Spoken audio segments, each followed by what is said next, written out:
Assalamualaikum warahmatullahi wabarakatuh. Apa kabarnya Nanda yang soleh-soleha? Semoga kalian semua dalam keadaan sehat walafiat ya. Allahumma amin. Ketemu lagi di sini sama Ustazah Iis di mata pelajaran Pendidikan Agama Islam. Pada minggu ini kita sudah masuk bab 2 ya, dengan judul Asyik Membaca Al-Quran. Sebelumnya Ustazah harap kalian mempersiapkan alat tulisnya. Nanti kalian catat materi yang Ustazah sampaikan. Langsung saja ya. Nah, dalam bab ini kita akan belajar 3 subbab. Yang pertama, melafalkan surah An-Nas. Nanti kita bersama-sama melafalkan surah An-Nas. Yang kedua, menghafal surah An-Nas. Nah, nanti kalian di sini dituntut untuk menghafal ya. Yang ketiga, pesan surah An-Nas. Nah, di subbab ketiga ini kita akan mengetahui isi kandungan dalam surah An-Nas. Subbab pertama, melafalkan surah An-Nas. Nah, sebelum kalian melafalkan, nanti Ustazah akan melafalkannya terlebih dahulu. Kalian bisa mengikutinya ya. Ya, Ustazah mulai dengan ta'awudz. A'udzu billahi minasy syaithanir rajim. Bismillahirrahmanirrahim.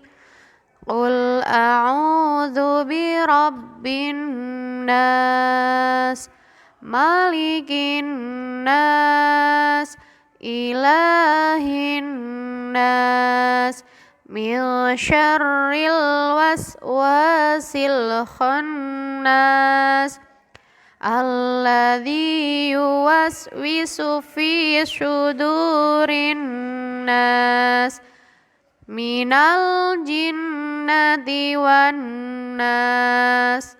Shadaqallahul azim.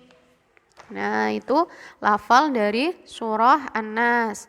Kalian bisa menghafalkan di rumah dibantu dengan oleh ayah bunda. Nah, surah An-Nas itu artinya manusia.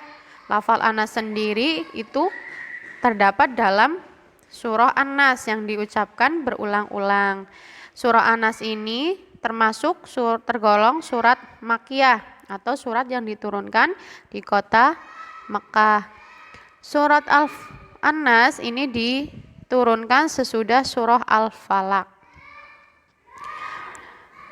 Selanjutnya, terjemahan dari surah An-Nas, yaitu katakanlah, aku berlindung kepada Tuhannya manusia, Rajanya manusia, Tuhannya manusia, dari kejahatan atau bisikan setan yang tersembunyi, yang membisikkan kejahatan ke dalam dada manusia, dari golongan jin dan manusia.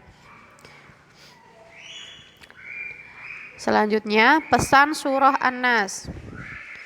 Yang pertama, surah An-Nas ini adalah surah penutup dalam Al-Quran. Surah An-Nas berisi tentang perintah kepada manusia agar berlindung kepada Allah Subhanahu wa taala dari segala macam kejahatan yang berasal dari jin dan manusia.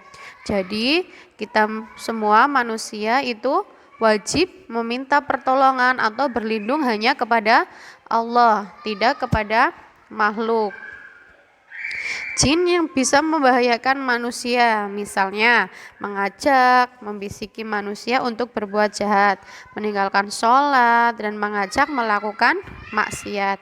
Bahkan jin jahat itu juga biasanya menyebarkan sihir.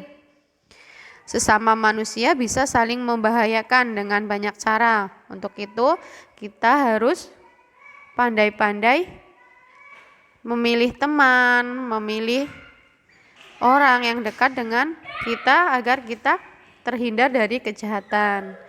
Jika kita tidak ingin diganggu manusia yang diperalat setan, kalian harus memilih kawan yang baik yang dapat membawa kalian itu dalam kebaikan, bukan mengajak untuk melakukan kemaksiatan atau kejahatan.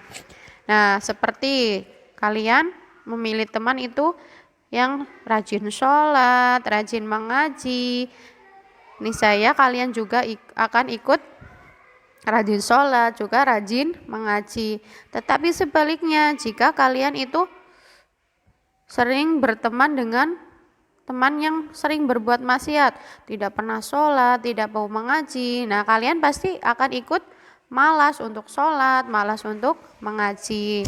Nah, jadi Ustazah pesan kalian harus menjaga pergaulan atau memilih teman, bukan memilih dalam hal memilih teman yang kaya atau yang miskin, bukan membeda-bedakan si kaya dan si miskin, tapi cenderung melihat dari akhlaknya. Yang ketiga, surah An-Nas itu menempati urutan yang ke-114. Surah An-Nas berarti manusia, dan surah An-Nas dan Al-Falaq itu disebut Al-Muawwidzatain karena mengandung ta'widz atau perlindungan. Mohon perlindungan kepada Allah Subhanahu wa taala. Nah, demikian di bab 2 yaitu dengan judul Asyik Membaca Al-Quran. Tugas kalian sekarang untuk menghafal surah An-Nas.